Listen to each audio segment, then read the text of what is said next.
आज बाबा कह रहे हैं बच्चे ये अनुभव करो कि हम बाबा के नूरे रत्न दिल तख्त नसीन हैं और अभी बाबा हमारा श्रृंगार कर रहा है ना। वो जैसा है वैसा हमें बना रहा है, तो श्रृंगार करता है। अभी तो मेकअप आर्टिस्ट वही है।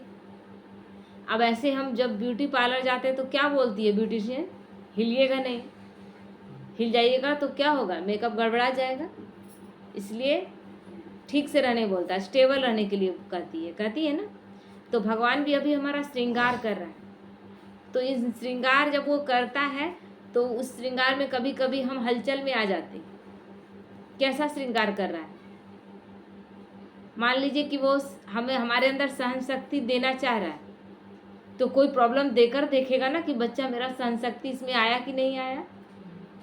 तो कोई प्रॉब्लम दिया, अब हम हलचल में आ गए तो श्रृंगार क्या हुआ, गड़बड़ा जाएगा ना। जैसे वो ब्यूटिशियन जो सजा रही थी वो भी उसका ब्रश इधर उधर हो जाता है, बोलते आप ठीक से रह नहीं रहे और मेरा मेकअप करने में हमको दिक्कत हो रहा है। तो भगवान भी हमें गुण दे रहा है, शक्ति दे रहा है, सारे गुणों और शक्तियों से सजा रहा है। लेकिन कैसे सजाएगा वो, कैसे सजाएगा कि एक थाली में सजा कर दे देगा क्या। थाली में सजा कर अगर दे देगा तो सबको देना पड़ेगा, है ना। तो इसीलिए वो एग्जाम लेता है, हमें परीक्षाओं से परिस्थितियों से गुजार कर हमें उस देखता है कि हाँ इस गुण लायक है कि नहीं, ये शक्ति लायक है कि नहीं। मान लीजिए किसी को कोई, आपको बहुत बच्चे हैं जिसको अब फर्क नहीं पड़ता है कौन क्या बोल रहा है, उससे फर्क पड़ना बंद हो गया, है ना। यानी सहन शक्ति बच्चे में आ गई, वो श्रृंगार उसका हो गया। लेकिन आप केवल लिपस्टिक लगा लिए हो गया कि चेहरे में, फिर चेहरे में भी पूरा मेकअप किया जाएगा, आँख में भी मेकअप किया जाएगा, हर जगह किया जाएगा ना। तो भगवान हमारा किस तरह कर रहा है, हमारी दृष्टि को सजा रहा है, दृष्टि पवित्र बना रहा है ना। आज दृष्टि हमारी पवित्र होगी तो सतयुग त्रेता में हमारी आंखें बहुत सुंदर होंगी। कानों से केवल भगवान का ज्ञान सुनना है तो कान सुंदर, तो उसका क्या है, उस तरह सतयुग में कान सुंदर होंगे। एक एक चीज जो सजा रहा है वो एक एक चीज उस समय स्थूल रूप से सब होता जाएगा। लेकिन अभी क्या हम ऐसा कर पा रहे हैं कि गलत चीज नहीं देखें, आंखें केवल अच्छा ही देखें, आंखों से कोई अपवित्र चीज देखे ही नहीं। एकदम ये चीज जब हो रहा है तब आंखें, वो आंखों का श्रृंगार हो रहा है। तो भगवान इस तरह से हमारा ज्ञान गुण शक्तियों से श्रृंगार कर रहा है। तो इसलिए बाबा कहता है कि इस समय जब बाप आया है और वो कह रहा है, 3 रूपों में आया है, बाप, टीचर और सदगुरु।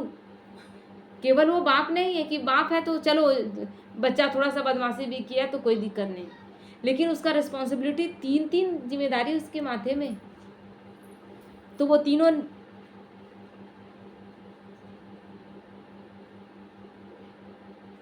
निभाएगा कि नहीं। तो इसीलिए बाबा कहता है कि देखो बच्चे, जब किसी का श्रृंगार करते हैं और अगर वह हिलता है तो श्रृंगार खराब हो जाता है। तो उसी तरह जब वो हमारा श्रृंगार कर रहा है, इस समय हमें हिलना नहीं है। बाबा तुम जैसे करो, जब, और इसके लिए वो पहले से ही क्या कह दिया कि मैं जो करूँगा उसमें कल्याण है। बाबा अपने बच्चों का कल्याण नहीं करेगा, ये ड्रामा कल्याणकारी है, भगवान कल्याण करने के लिए आया, वो कल्याण ही करेगा। यानी मेकअप आर्टिस्ट आपके घर में आया है, कह रहा है कि हम आपसे 5,000 10,000 रुपया लेंगे, आपका खराब करेंगे। ये हो सकता है कि आपका मेकअप हम अच्छा से करें। केवल आप धैर्य से रहिए, ठीक से रहिए, हिलिए नहीं। भगवान भी हमसे यही कह रहा है। तो इसीलिए हलचल में मत आओ और अचल अडोल स्थिति में रहना। हर पल बाबा का साथ अर्थात बाप के गुणों और शक्तियों का अनुभव करना है हर वक्त, क्योंकि वो आया है और वो अनुभव करा रहा है। हम अनुभव नहीं कर पा रहे हैं इसलिए क्योंकि हमेशा बाबा की याद में नहीं रह रहे, इसीलिए माया का जो रूप है उसमें हम फंस जाते हैं। नहीं तो जो भी हो रहा है ना वो सब हमारे कल्याण के लिए हो रहा है। जो भी बातें आ रही है तो उन बातों में जब हम फंस जाते हैं, उन बातों में फंस जाते हैं, परेशान हो जाते हैं, बाद में तुरंत फिर समझ में आता है कि यहाँ ऐसे नहीं, ऐसे करना चाहिए था। तुरंत समझ में आता है और अपना सारा जो रोल है उसमें लगता है कि गड़बड़ हो गया। ऐसे नहीं, हमको ऐसे रोल करना चाहिए था, लगता है ना। लेकिन रोल तो हो चुका। और बाबा के ज्ञान में, बाबा के इस ज्ञान में हम लोगों को रीटेक नहीं मिलता है, जो हो गया सो हो गया। इसलिए बहुत अटेंशन रखना है, हर वक्त बहुत अटेंशन रखना है। और जब भगवान कह ही रहा है कि मैं आया हूं तुम सब का कल्याण करने के लिए, तो हम फिर क्यों डिस्टर्ब होते हैं किसी बात। हर एक बात में कल्याण समाया हुआ है, लेकिन होता क्या है, देह भान में आते हैं, अपमान महसूस होता है, अपमान महसूस होता है, और वही चीज हमें गिराता है। तो इसीलिए बाबा कहता है, जैसे शिव बाबा दुख हरता सुख करता है, अपकारियों पर भी उपकार करने वाला है, ऐसे तुम्हारे मनसा वाचा कर्मना में भी होना चाहिए। अगर हर स्थिति में हमारा मनसा वाचा कर्मना शुद्ध और पवित्र रहे, तो कभी गलत भावना आएगा क्या, कभी नेगेटिविटी आएगा, हमारी शक्तियां कम होंगी। लेकिन जहां हम डिस्टर्ब हो रहे हैं, तो चेक करें क्यों डिस्टर्ब हो, यानी मनसा अपवित्र है, मनसा अपवित्र है, तब हम डिस्टर्ब हो। फिर मनसा अपवित्र हुई, गलत विचार आया, तो वो वाचा में, अगर बहुत देर तक मनसा में चला दिए तो वाचा में नहीं आए, ये हो ही नहीं सकता। इसीलिए हम लोग कहते हैं बोलना तो नहीं चाहते थे ना, लेकिन बोल दिए। क्यों? क्योंकि मनसा में बहुत संकल्प चला, फिर ये मशीन है, ऑटोमेटिक फिर मुख से निकल जाता है। फिर मुख से निकल गया, बोल दिए, उसके बाद कर्म में तो आएगा ही, क्योंकि वाचा में आ गया है, तो कर्म में भी। बाबा कहता है वाचा में आ गया तब भी अपने आप को रोक लो, कर्म में मत आने दो। लेकिन इतना मशीन की तरह ये है ना, फिट बना हुआ कि एकदम गलत चीजों को पकड़ा हुआ है, कि अब होता जा रहा है। इसलिए बाबा कहता है मनसा में ही रुक जाओ, फुल स्टॉप लगा दो, योग में बैठ जाओ, बाबा को बुला लो। नहीं सक रहे हैं बाबा, हम इस बात से नहीं निकलने सक रहे हैं, आओ तुम संभालो, हमको निकलना है। ये दृढ़ संकल्प और दृढ़ निश्चय भी होना चाहिए कि हमें निकलना है, हमें पास होना है बाबा। लेकिन ये बात हमें निकलने नहीं दे रहा है। तो कहते हैं ना, जैसा संग वैसा रंग, जैसे का संग करेंगे वैसा रंग चढ़ जाएगा। जब कोई व्यक्ति किसी दूसरे धर्म वाले के साथ रहता है, तो उसका नेचर, उसका बोलना चालना वैसा ही हो जाता है, जैसे आदमी के साथ रहिए। मतलब कैसे होता है नेचर? मतलब बाद में बैठ के समझना है ना। तो बाबा कहता है कि बोलना चालना वैसा ही हो जाता है, जैसे लोगों के साथ रहेंगे वैसा स्वभाव संस्कार हो जाएगा। ये होता है ना। एक बहू आई थी, तो जिस घर की बेटी थी ना, बहुत अच्छे घर की बेटी थी, ये अपना आँख का देखा हुआ है, बहुत अच्छे घर की बेटी थी। मतलब उनके घर में कोई भी आए, बहुत उसका सम्मान किया जाता था, अपना दिल खोल के। मतलब कोई आए तो ये कह के जाए कि यहाँ आके हमको अच्छा लगा। ये पूरे परिवार का लक्ष्य रहता है, उस पूरे परिवार का ये लक्ष्य रहता है कि मेरे घर में कोई अदर भी कोई आए, दूर के रिश्तेदार भी आए, लेकिन बोल कर क्या जाए कि हमको बहुत अच्छा लगा। ये उन लोगों का लक्ष्य है ना। तो वैसे घर की बेटी किसी दूसरे के घर में गई, शुरुआत का दौर बहुत अच्छा रहा, लेकिन जिस घर में गई वहाँ वैसा नेचर नहीं था, वहाँ वही मेरा तेरा वाला हिसाब किताब था। साल होते होते में वो एकदम परिवर्तन हो गई, लगता ही नहीं कि उसी घर की बेटी, उस घर की बेटी है जहाँ ऐसा सबका नेचर है, जहाँ दूसरे लोग जाते हैं तो मतलब इतना खुश होकर आते हैं कि यहाँ अपनापन का इतना महसूस होता है, लगता ही नहीं है कि दूर के रिश्ते में हम आए। चेंज हो गया ना। एक ऐसे परिवार में जहाँ मेरा तेरा सीखते सीखते अब वो लगती ही नहीं कि उसी घर की बेटी है, और एकदम उस घर के रंग में। तो रंग चढ़ता है ना, संग का रंग चढ़ता है। तो ठीक इसी तरह जितना जितना आप मेरे साथ रहोगे, तो बाबा अपने साथ तुलना कर रहा है कि आप भगवान के साथ जितना रहेंगे तो उसके जैसा नेचर हो जाएगा कि नहीं हो जाएगा। जैसा संग करेंगे, और परमात्मा के संग का रंग इतना पक्का है कि वो नहीं उतरता है जल्दी। तो जब मेरे साथ रहोगे उतना बाप समान शक्ति संपन्न बन जाओगे। इसलिए हर संग बाप के संग में रहकर निभाना है ना। और सभी रसों का अनुभव भी बाप के साथ ही करना है। मैं बाबा की, बाबा मेरा, जैसा बाप वैसे बच्चे, समान बनना है। बाबा ये कह रहा है ना, मैं बाबा की, मेरा बाबा, बाबा मेरा नहीं। जैसा बाप वैसे बच्चे, समान बन जाना। इसलिए भगवान क्या हमें कहते हैं? मास्टर भगवान। मतलब हमारी स्थिति एकदम बिल्कुल भगवान के समान हो जाए, है ना। लेकिन भगवान और हमें अंतर कैसा है? जैसे कि आप पढ़ रहे हैं, है ना, हिस्ट्री ले लिया, हिस्ट्री आप ले लिए और हिस्ट्री में ऑनरशिप कर लिए, तो आपको मास्टर डिग्री मिल गया, है ना। मास्टर डिग्री आपको हिस्ट्री में मिल गया, डिग्री मिला। लेकिन हिस्ट्री का बुक है, उससे बढ़कर आप नहीं हो सकते। उससे पढ़कर उसमें मास्टरी आप हासिल कर सकते हैं, लेकिन आप हिस्ट्री तो नहीं बन जाएंगे, वो सब्जेक्ट तो नहीं बन जाएंगे। तो भगवान उसी तरह है। भगवान के इस ज्ञान में हम मास्टर बन सकते हैं, लेकिन हम भगवान नहीं बन सकते। मास्टर भगवान बन सकते, वो ऑनरशिप ले सकते हैं, उसके समान स्थिति में आ सकते हैं, लेकिन वही नहीं बन सकते। तो हमें क्या लक्ष्य होना चाहिए? कि बाप समान बनना चाहिए। तो बाबा कैसा करता है? किसी के साथ कोई भेदभाव नहीं, है ना। कैसा भी बच्चा था, लेकिन बाबा सबके कल्याण का सोचा, सबके कल्याण का। और सबको एक ही बात बोला, मीठे बच्चे। इसमें महारथी बच्चे भी हैं, और इसमें बहुत नंबरवार बच्चे हैं, बहुत नीचे केवल मुरली सुनते हैं, लेकिन सबके लिए एक ही बात। ऐसा तो नहीं बोला कि जो कम ज्ञान में चल रहा है, जो अच्छे से नहीं चल रहा, अच्छे से पुरुषार्थ नहीं कर रहा है, उसके लिए कोई कड़ा शब्द यूज किया? नहीं। तो वो स्थिति हमारी होनी चाहिए कि मेरे घर के जो सदस्य हैं, जो आत्माएं हैं, वो आत्माएं दिख रही हैं, उसी तरह बाहर के जितने लोग हैं वो सब भी आत्माएं हैं, है ना। और ऐसा होता है। एक माता का बेटा अचानक से कोई प्रॉब्लम में, ऐसा प्रॉब्लम में फंस गया कि उस पर एक इल्ज़ाम लगा दिया गया अपने दोस्त का, कि उसका दोस्त का पैसा मोबाइल से निकाल कर किसी और के अकाउंट में डाल दिया गया, है ना। तो वो माता डिस्टर्ब थी। तो माता बोली कि क्या करेंगे? तो बस हम सिर्फ इतना बोले थे, लेकिन वो माता का इतना अच्छा मतलब नहीं होता है कि बाबा कभी कभी किसी को बहुत अच्छे से चलाता है। हम सिर्फ इतना बोले कि आप बाबा से योग लगाइए, और क्योंकि वो जैसे वो किसी का बेटा है ना, आपका जैसे बेटा है वो भी किसी का बेटा है, तो ये मत समझिए कि ये मेरा बेटा है और वो किसी और का बेटा है जिसका पैसा गया। यहाँ आप बाबा को सौंप दीजिए कि अगर आपका बेटा भी है तो भी सत्य बाहर आना चाहिए, सत्य बाहर आना चाहिए। यहाँ ये नहीं कि मेरा बेटा बच जाए, ये ब्राह्मण आत्मा का ये नेचर नहीं होना चाहिए। लेकिन योग लगाइए कि बाबा ब्राह्मणों को कभी इस तरह से जग हसाई होने भी नहीं देगा। इसलिए आप निश्चिंत होकर बाबा से योग, लेकिन आप स्टेबल रहिएगा।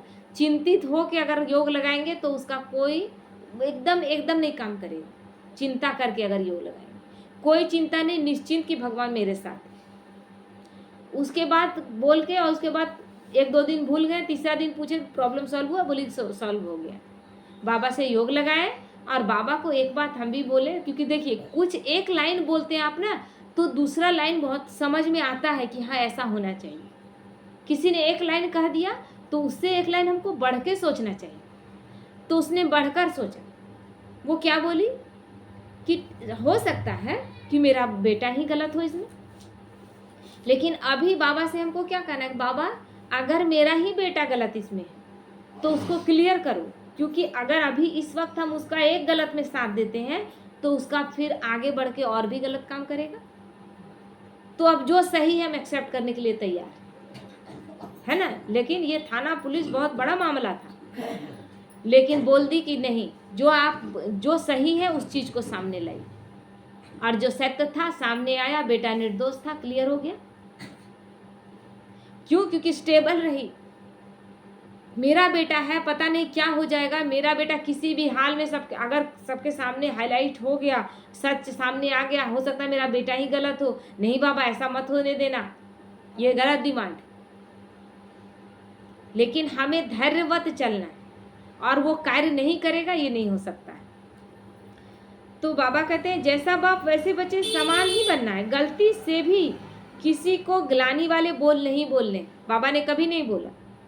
चाहे कितने ही बिजी क्यों ना हो, अगर कोई आता है तो कुछ ना कुछ देकर भेजना है।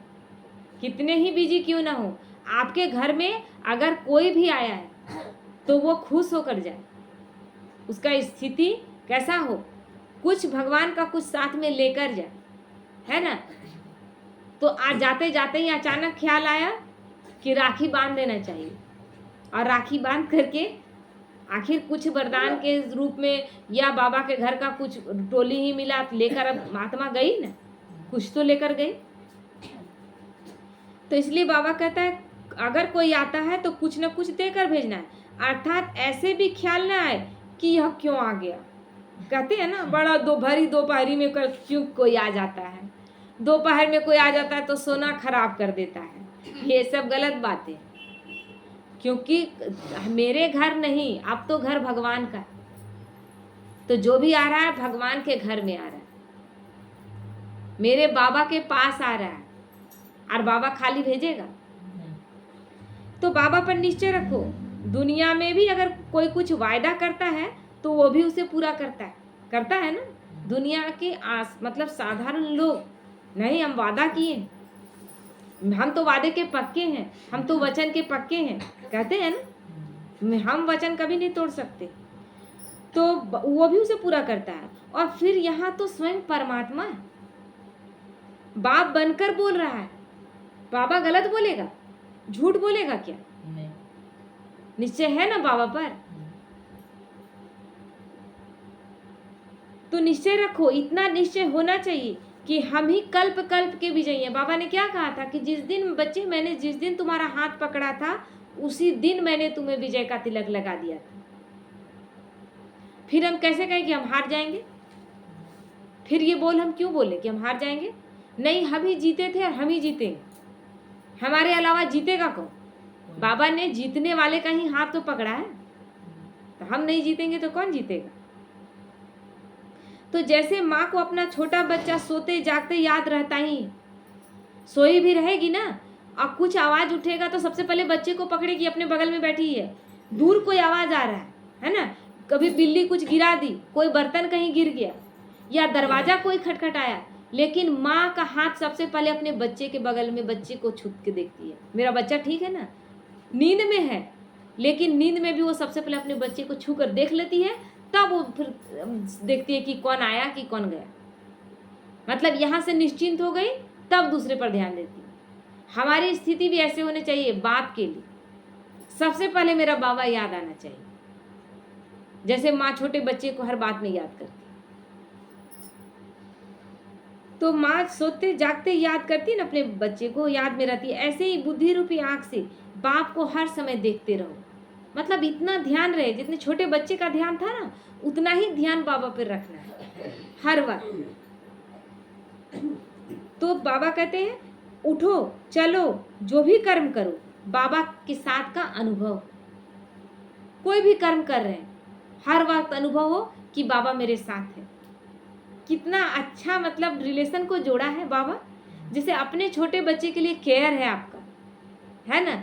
कहीं दूर भी काम कर रहे हैं, बच्चा का आवाज आता है तो आपका ध्यान लगा रहता है, कुनमुनाया है बच्चा, वहां से दौड़ के उसके पास आते या वहीं से आवाज देते। एक बहन थी ना, अपनी बहन थी, तो उसका बच्चा मतलब उसके घर में ऐसा कोई नहीं था जो उसका सहयोगी रहे काम, तो बच्चा बिस्तर में है और दूर दूर मतलब घर बड़ा था, तो कभी वहाँ काम कर रही है, कभी उधर काम कर रही है, लेकिन एक आवाज बच्चा देता था, अगर रोने का एक आवाज, वहीं से बोलती थी बाबू क्या हुआ।